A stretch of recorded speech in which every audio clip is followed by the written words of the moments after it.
fue solo una reestructuración del viejo desorden. Alguien dijo sabiamente, no se puede hacer buenos huevos revueltos con huevos podridos. El nuevo régimen mundial va a ocurrir cuando el Señor Jesucristo regrese con poder y gloria para recibir a los suyos y para juzgar a los que le rechazaron. Recuerde que 2 de Pedro habla del cristianismo auténtico, lo verdadero, no lo falsificado. Y cuando Pedro habla sobre el cristianismo auténtico, él está advirtiendo acerca de los apóstatas. En este tercer capítulo, primero tenemos un argumento contra la segunda venida del Señor Jesucristo por parte de los apóstatas. Y luego tenemos la afirmación y confirmación apostólica de la segunda venida del Señor Jesús. Esto me emociona, porque veo el caos a mi alrededor, la situación en que está el mundo de hoy, y no importa cuán mala se ponga, yo sé cómo va a acabar. Y en lugar de quejarnos, ¿en qué va a terminar todo este mundo?, los creyentes podemos decir, gloria a Dios, miren quién regresará al mundo. La piedra angular de nuestra fe es la deidad de Cristo. Y la esperanza de nuestra fe es que Jesucristo, quien vino a morir en nuestro lugar, regresará a gobernar y reinar con poder y gran gloria. Así que el mensaje de hoy tiene 2 puntos. El primer punto es la denegación escarnecedora de su venida. El segundo punto, la declaración escrita de su venida.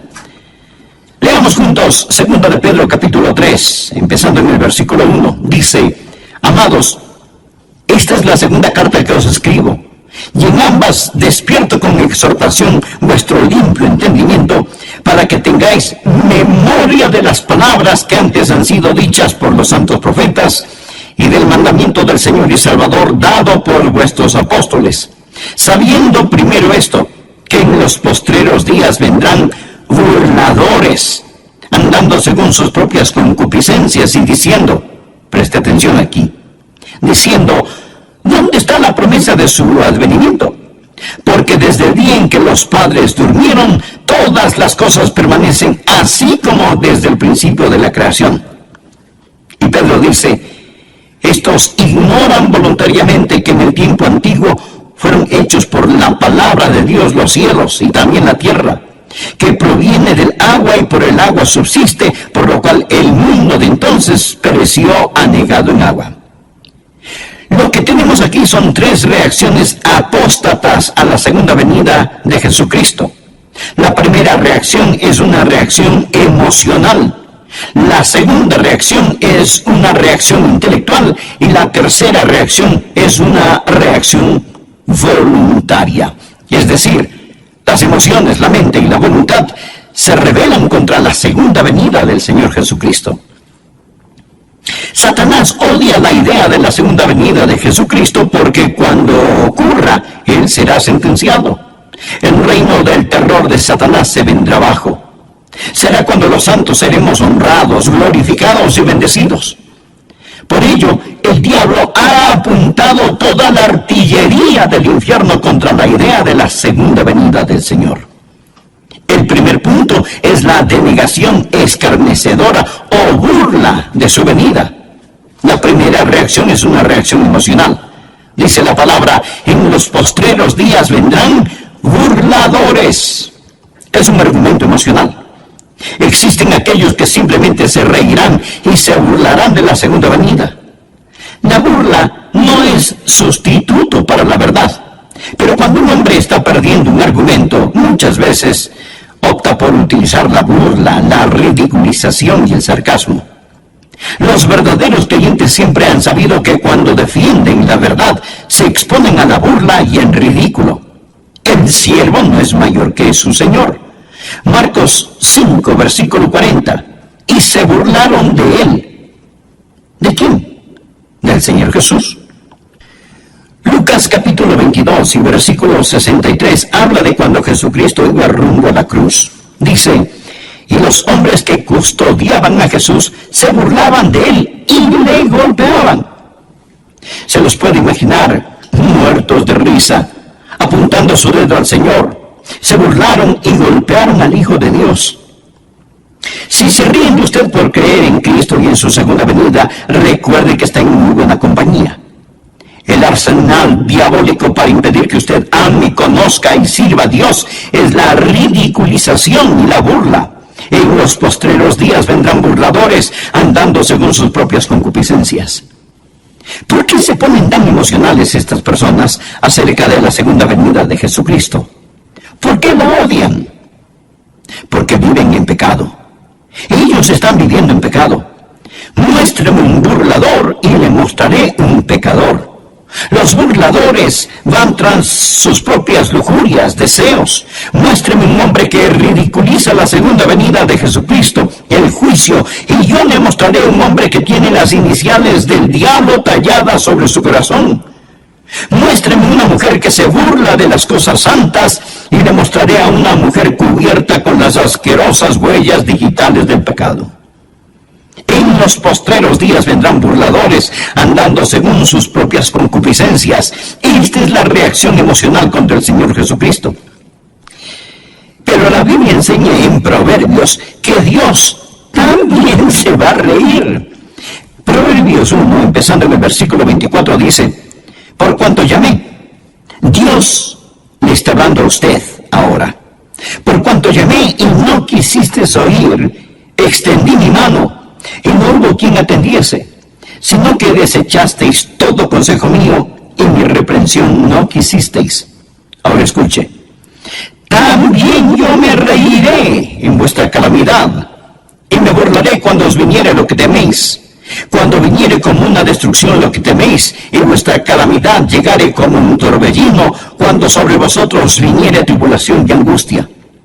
Lo que Dios está diciendo es que usted puede irse riendo al infierno, pero no podrá salir de él.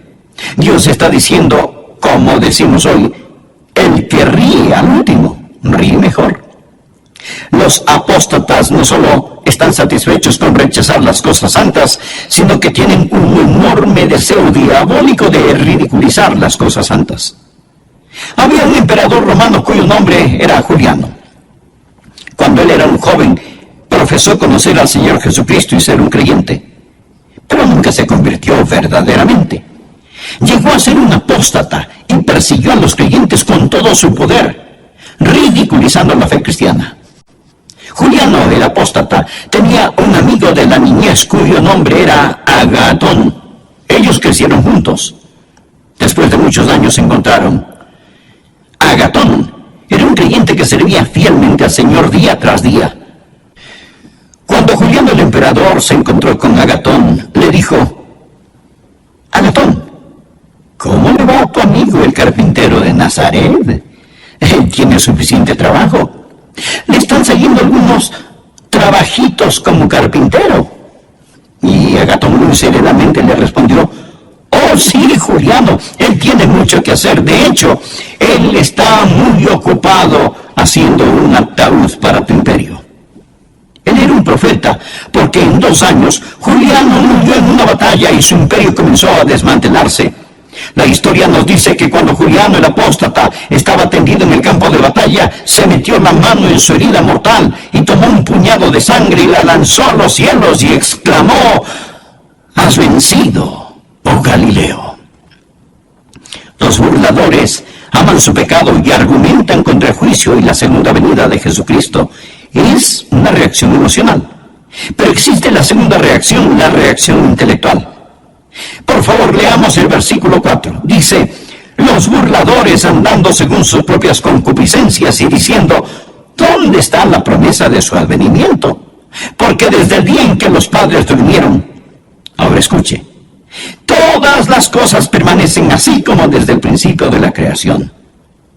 Lo que ellos están diciendo es que si Jesucristo regresa en poder y gloria, si fuera a haber un nuevo cielo y una nueva tierra, lo que eso significaría es que habría una interrupción en el reino de las leyes naturales. Ellos dicen: nosotros, los eruditos, los intelectuales, hemos encontrado que desde la creación no ha habido cosa semejante, y no hay ninguna razón para creer que Jesucristo va a venir, ni para creer que habrá un nuevo planeta Tierra.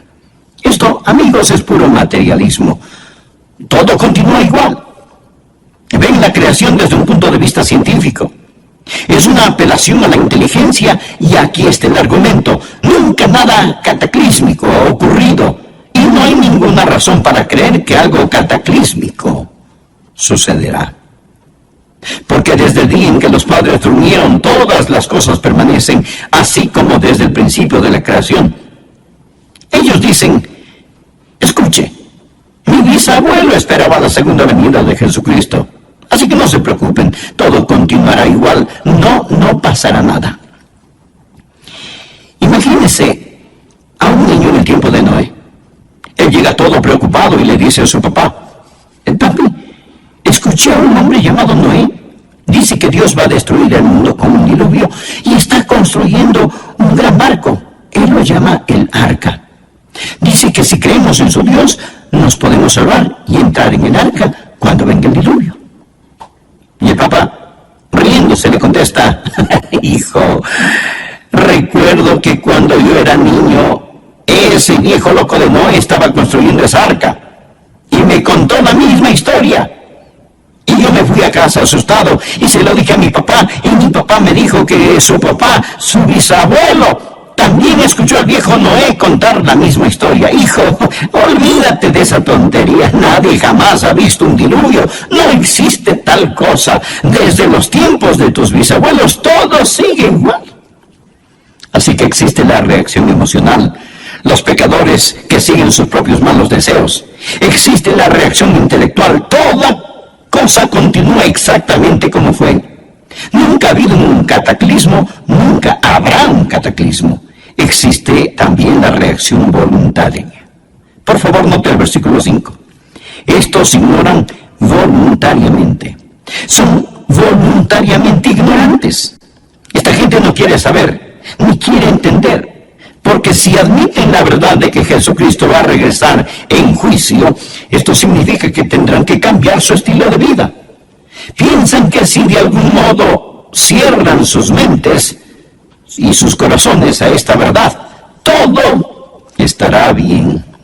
En eso se parecen a las avestruces. Esconden su cabeza en la arena. Son voluntariamente ignorantes. Ellos no quieren saber. Y no pueden encontrar a Dios por la misma razón que un ladrón no puede encontrar a un policía. Juan capítulo 3, versículo 19 dice, la luz vino al mundo y los hombres amaron más las tinieblas que la luz. ¿Por qué? Porque sus obras eran malas. Mi amigo, el mundo está lleno de ellos. Usted habla con las personas sobre ponerse en paz con Dios, les habla sobre la segunda venida de Jesucristo y lo cortan, lo paran, no quieren oír, no quieren saber. El problema no está en sus mentes, el problema está en sus corazones. Romanos capítulo 1 habla de ellos que detienen con injusticia la verdad. Son voluntariamente ignorantes y su reacción emocional, intelectual y voluntaria sirve para negar esa gran verdad, la gloriosa verdad bíblica de la segunda venida del Señor Jesucristo. El segundo punto, la declaración escrita de su venida. Ya escuchamos a los apóstatas con su denegación escarnecedora. Ahora escuchemos a los apóstoles con su declaración escrita. Simón Pedro da 3 respuestas apostólicas a los argumentos o reacciones apóstatas para reafirmar la segunda venida de Jesucristo. La primera es su memorable promesa. Su memorable promesa. Leamos el versículo 1. Amados, esta es la segunda carta que os escribo, y en ambas despierto con exhortación vuestro limpio entendimiento para que tengáis memoria. Por favor, subraye la palabra memoria. Para que tengáis memoria de las palabras que antes han sido dichas por los santos profetas y del mandamiento del Señor y Salvador dado por vuestros apóstoles. Bien. ¿Cuáles eran esas palabras?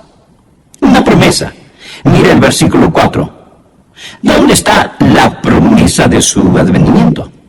Ahora mira el versículo 9. El Señor no retarda su promesa. Saltémonos al 13.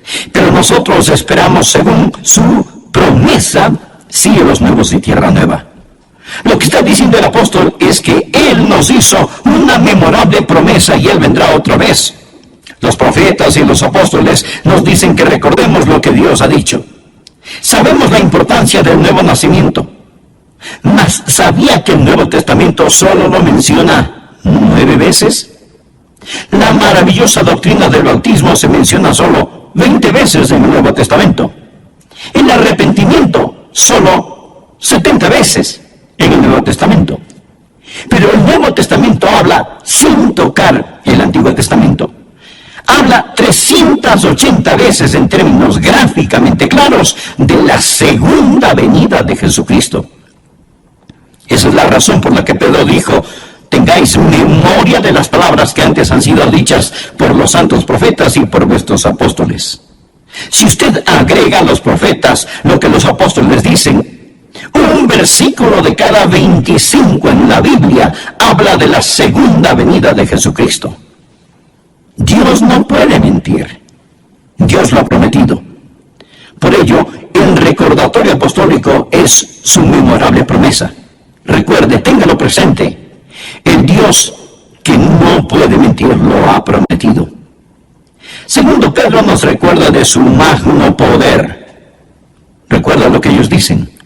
Los apóstatas dicen: todo continúa igual. No hay ninguna interrupción en el reino de las leyes naturales. Pedro les responde: ustedes son ignorantes por su propia voluntad de dos cosas. La primera aparece en el versículo 5. Estos ignoran voluntariamente que en el tiempo antiguo fueron hechos por la palabra de Dios los cielos y también la tierra, que proviene del agua y por el agua subsiste, por lo cual el mundo de entonces pereció anegado en agua. Ahora Pedro les dice: mire, señor escéptico, mire, señor apóstata, usted dice que nunca nada cataclísmico ha ocurrido. ¿Y qué de la creación? Dios habló y fue hecho.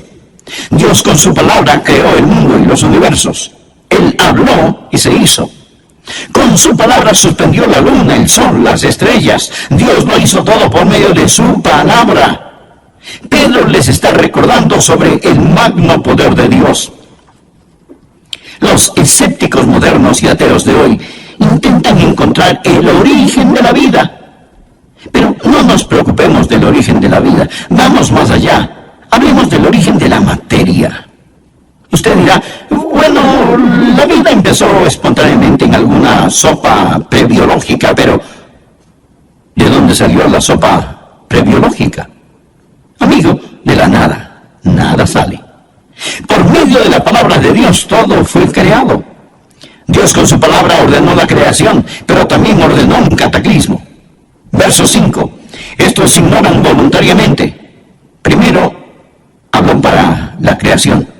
Que en el tiempo antiguo fueron hechos por la palabra de Dios los cielos y también la tierra que proviene del agua y por el agua subsiste. La segunda vez habló para describir el cataclismo. Por lo cual el mundo de entonces pereció anegado en agua. La palabra anegado o inundado es de donde tomamos cataclismo. En el griego suena como cataclismo. Dios con su magno poder hizo la creación y con su magno poder lo sacó del cataclismo. Pedro dice: no digan que Dios no puede cambiar la historia, que todo siempre sigue igual. Enfrenten los hechos. Y si tratan de explicar la creación sin un creador, son voluntariamente ignorantes, simplemente ignorantes. Piénselo. Es completa estupidez pensar que de la nada todo salió. No solo la memorable promesa, sino el magno poder de Dios. En base a esto, Pedro empieza a defender lo que Dios ha hecho y que lo hará de nuevo, pero esta vez no con agua, sino con fuego.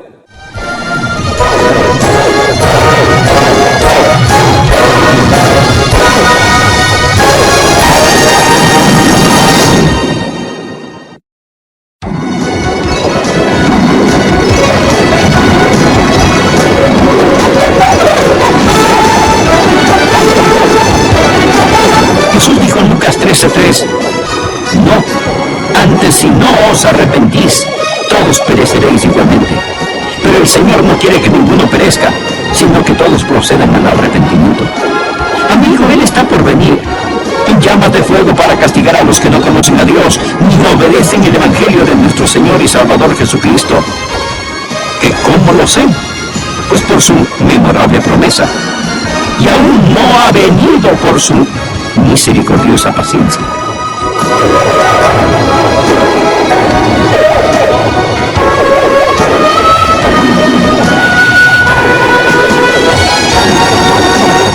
Aquí estamos nuevamente para acompañarle con El Amor que Vale.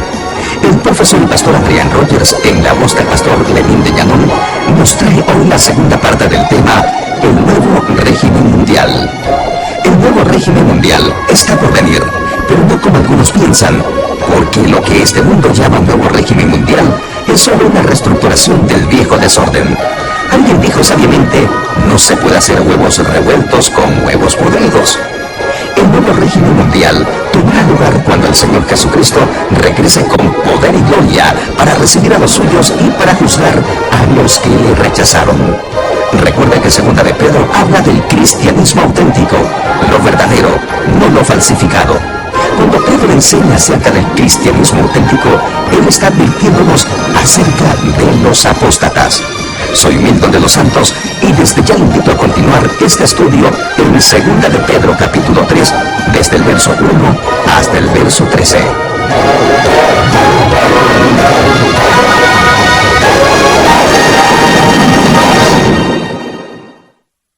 En este tercer capítulo, primero tenemos un argumento contra la segunda venida del Señor Jesucristo por parte de los apóstatas. Y luego tenemos la afirmación y confirmación apostólica de la segunda venida del Señor Jesús. Esto me emociona, porque veo el caos a mi alrededor, la situación en que está el mundo de hoy, y no importa cuán mala se ponga, yo sé cómo va a acabar. Y en lugar de quejarnos, ¿en qué va a terminar todo este mundo?, los creyentes podemos decir, ¡gloria a Dios! Miren quién regresará al mundo. La piedra angular de nuestra fe es la deidad de Cristo. Y la esperanza de nuestra fe es que Jesucristo, quien vino a morir en nuestro lugar, regresará a gobernar y reinar con poder y gran gloria. Así que el mensaje de hoy tiene dos puntos. El primer punto es la denegación escarnecedora de su venida. El segundo punto, la declaración escrita de su venida. Leamos juntos 2 de Pedro capítulo 3, empezando en el versículo 1. Dice, amados, esta es la segunda carta que os escribo, y en ambas despierto con exhortación vuestro limpio entendimiento, para que tengáis memoria de las palabras que antes han sido dichas por los santos profetas, y del mandamiento del Señor y Salvador dado por vuestros apóstoles, sabiendo primero esto, que en los postreros días vendrán burladores, andando según sus propias concupiscencias y diciendo, preste atención aquí, diciendo, ¿dónde está la promesa de su advenimiento?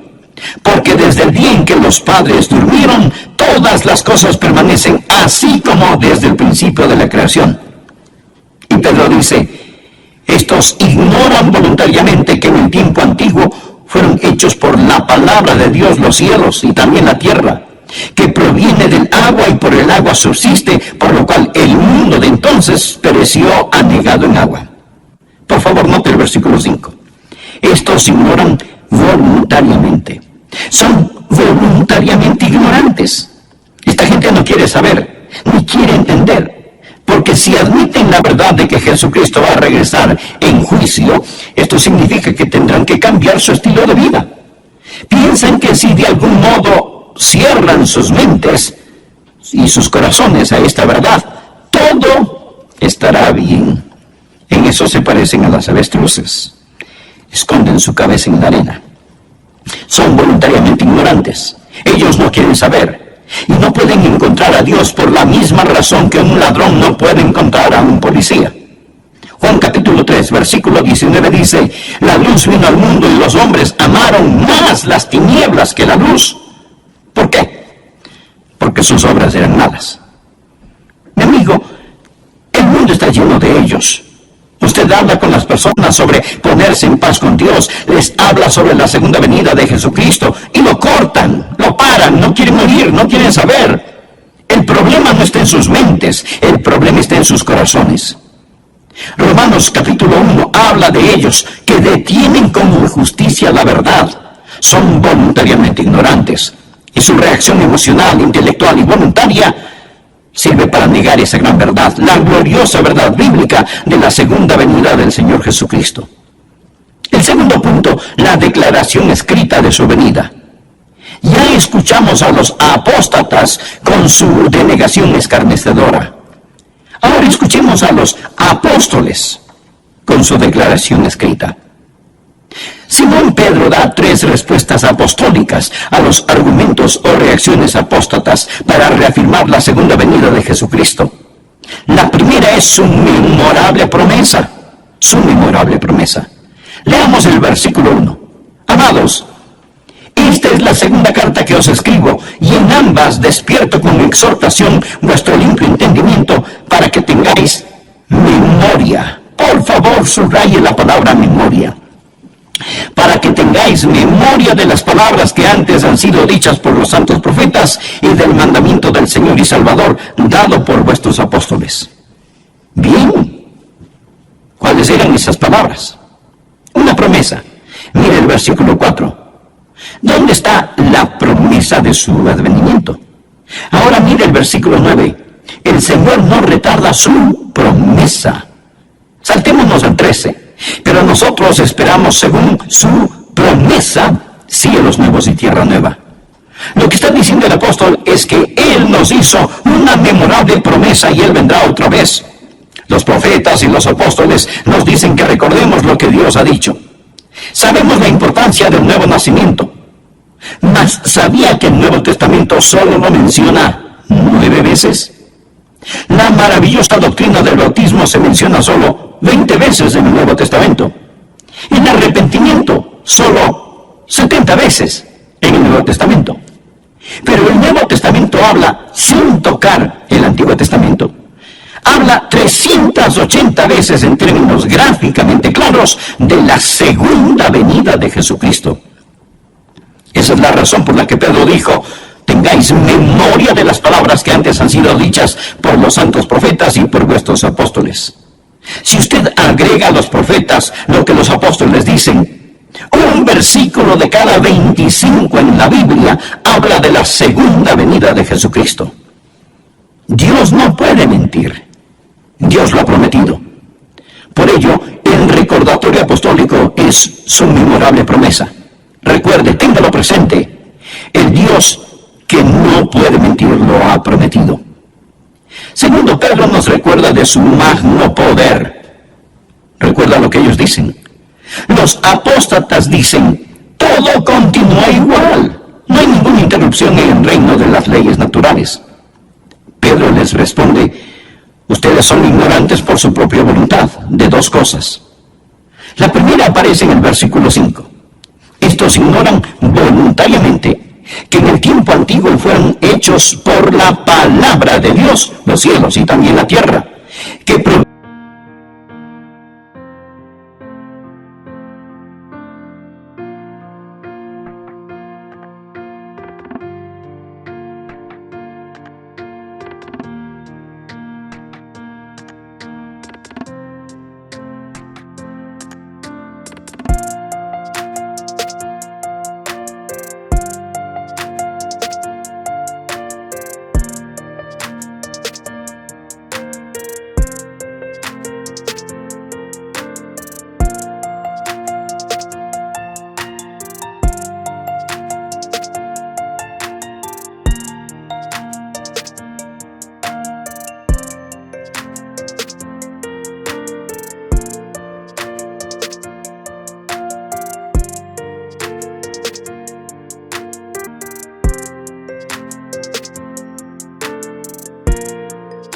viene del agua y por el agua subsiste, por lo cual el mundo de entonces pereció anegado en agua. Ahora Pedro les dice: mire, señor escéptico, mire, señor apóstata, usted dice que nunca nada cataclísmico ha ocurrido. ¿Y qué de la creación? Dios habló y fue hecho. Dios con su palabra creó el mundo y los universos. Él habló y se hizo. Con Con su palabra suspendió la luna, el sol, las estrellas. Dios lo hizo todo por medio de su palabra. Pedro les está recordando sobre el magno poder de Dios. Los escépticos modernos y ateos de hoy intentan encontrar el origen de la vida. Pero no nos preocupemos del origen de la vida. Vamos más allá. Hablemos del origen de la materia. Usted dirá, bueno, la vida empezó espontáneamente en alguna sopa prebiológica, pero ¿de dónde salió la sopa prebiológica? Amigo, de la nada. Nada sale. Por medio de la palabra de Dios todo fue creado. Dios con su palabra ordenó la creación, pero también ordenó un cataclismo. Verso 5. Estos ignoran voluntariamente. Primero, habló para la creación, que en el tiempo antiguo fueron hechos por la palabra de Dios los cielos, y también la tierra que proviene del agua y por el agua subsiste. La segunda vez habló para describir el cataclismo, por lo cual el mundo de entonces pereció anegado en agua. La palabra anegado o inundado es de donde tomamos cataclismo. En el griego suena como cataclismo. Dios con su magno poder hizo la creación y con su magno poder lo sacó del cataclismo. Pedro dice, no digan que Dios no puede cambiar la historia, que todo siempre sigue igual. Enfrenten los hechos. Y si tratan de explicar la creación sin un creador, son voluntariamente ignorantes, simplemente ignorantes. Piénselo. Es completa estupidez pensar que de la nada todo salió. No solo la memorable promesa, sino el magno poder de Dios. En base a esto, Pedro empieza a defender lo que Dios ha hecho y que lo hará de nuevo, pero esta vez no con agua, sino con fuego. Versículo 7. Pero los cielos y la tierra que existen ahora están reservados por la misma palabra, o sea, la misma palabra con que los creó, guardados para el fuego en el día del juicio y de la perdición de los hombres impíos. Note la frase, guardados para el fuego. El señor Kenneth Witz, un erudito del griego, dice que esto literalmente significa que los cielos y la tierra ahora mismo están almacenados con fuego. Es palabra de donde tomamos la palabra tesorería, es decir, este mundo es una tesorería de fuego. El universo entero está guardado con fuego. La naturaleza subatómica del universo nos dice que todo no es materia, sino que realmente es fuego. El hombre solía pensar que la partícula más pequeña de la materia era el átomo. Pero ahora sabemos sobre la naturaleza subatómica del átomo. Y el átomo tiene un núcleo. Este tiene una carga eléctrica positiva. Y girando a su alrededor están los electrones. Y estos son negativos. Por eso existe una atracción y se mantienen unidos. El electrón es increíblemente rápido. Escuche, algo asombroso sobre los electrones del átomo es que giran alrededor del núcleo billones de veces cada millonésima de segundo. Nadie sabe realmente qué es esta fuerza eléctrica. La podemos describir, pero no sabemos lo que es. Einstein dijo antes de morir que esperaba descubrir lo que es la electricidad, pero nunca lo hizo. Podemos poner esta cosa de algún modo en proporciones matemáticas, pero los científicos no saben cuál es la fuerza que los une. Dije que el núcleo tiene una carga eléctrica positiva y girando a su alrededor están los electrones que son negativos. Por eso existe una atracción y se mantienen unidos. Pero también tienen neutrones y protones. Los neutrones son neutros y los protones son positivos. No existe atracción, mas estos no se caen. ¿Qué causa que todos se mantengan unidos? Colosenses 1:17 nos habla acerca del Señor Jesús y dice, todas las cosas en Él subsisten. Significa que Él lo sostiene todo, ya sean los planetas en órbita o los electrones que giran alrededor del núcleo de un átomo. Él es la goma de las galaxias, el Señor Jesucristo. Hebreos 1:3 dice, Jesús quien sustenta o sostiene todas las cosas con la palabra de su poder. Pedro dice, están guardados con el fuego. Todo es fuego.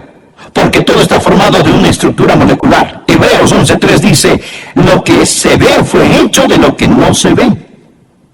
Pedro les dice a los apóstatas que ridiculizan la segunda venida de Jesucristo, les recuerdo su memorable promesa, les recuerdo su magno poder y les recuerdo su misericordiosa paciencia.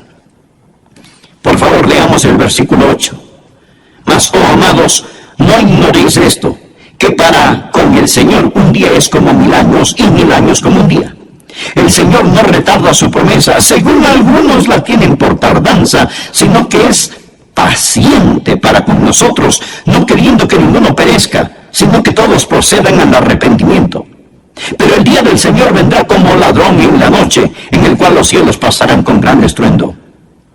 Usted sabe que la gente que intenta deducir cómo todo llegó a ser, dicen, bien, todo empezó con una gran explosión. Nunca nos explican qué fue lo que explotó. Solo el hombre puede desviarse 180 grados hacia lo opuesto. Todo no empezó con una gran explosión. Todo va a concluir con una gran explosión. Dice la palabra, pero el día del Señor vendrá como ladrón en la noche, en el cual los cielos pasarán con gran estruendo, y los elementos ardiendo serán deshechos. Ardiendo significa calor interno, fiebre, calentura. Y la tierra y las obras que en ella hay serán quemadas.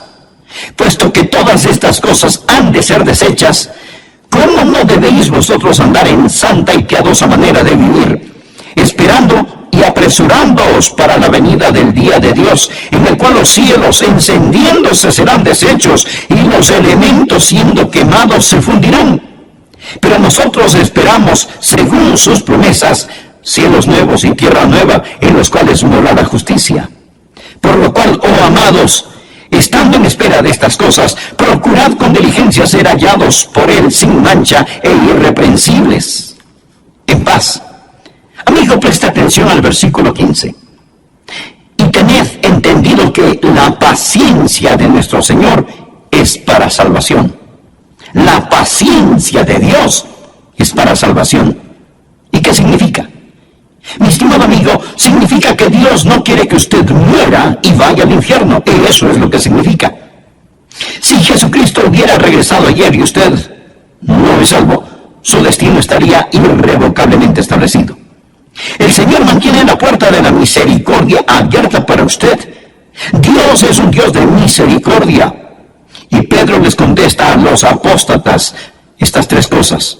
Existe una memorable promesa, existe el magno poder de Dios y existe la misericordia y la paciencia de Dios. Versículo 9. El Señor no queriendo que ninguno perezca, sino que todos procedan al arrepentimiento. Dios está esperando que usted acepte su salvación. Y usted dirá, bueno, si Dios es tan misericordioso, yo no tengo de qué preocuparme. No, mi estimado amigo, mire el versículo 10. Pero el día del Señor vendrá. Verá, ambas, la ira y la misericordia, son atributos de Dios.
Dice que Dios es todo ira y no misericordia. Eso es solo parte de la verdad. Y si dice que Dios es todo misericordia y no ira, eso es solo parte de la verdad. Cuando usted toma solo parte de la verdad y la convierte en toda la verdad, se vuelve una falsedad. Existe la misericordia de Dios y la ira de Dios. Dios no quiere que ninguno perezca, pero la ira, el día del Señor, vendrá. Alguien sabiamente dijo: ahora mismo las tempestuosas aguas de la ira de Dios golpean furiosamente la represa de su misericordia. La misericordia debe dar paso a la ira, porque el día del Señor vendrá. Yo no sé cuándo la última alma que completará la esposa se convertirá. Quizás sea usted, amigo, y la esposa estará completa. Entonces sonará la trompeta. Los muertos en Cristo resucitarán primero, y los que estemos vivos seremos arrebatados y cambiados, así en un abrir y cerrar de ojos, para encontrarnos en el aire con el Señor. Pero no sé cuándo será, mas Él está por venir. Amigo, si Jesucristo fuera a venir ahora mismo, ¿qué pasaría con usted? Él dijo: pero el día del Señor vendrá. ¿Cómo? Mírelo. Como un ladrón en la noche, de repente, inesperadamente, cataclísmicamente. Jesús dijo en Lucas 13:3: no, antes si no os arrepentís, todos pereceréis igualmente. Pero el Señor no quiere que ninguno perezca, sino que todos procedan al arrepentimiento. Amigo, Él está por venir en llamas de fuego para castigar a los que no conocen a Dios ni obedecen el Evangelio de nuestro Señor y Salvador Jesucristo. ¿Que cómo lo sé? Pues por su memorable promesa. Y aún no ha venido por su misericordiosa paciencia. Jesús no quiere que usted muera y vaya al infierno. De verdad, Él no lo quiere. La Biblia dice: porque de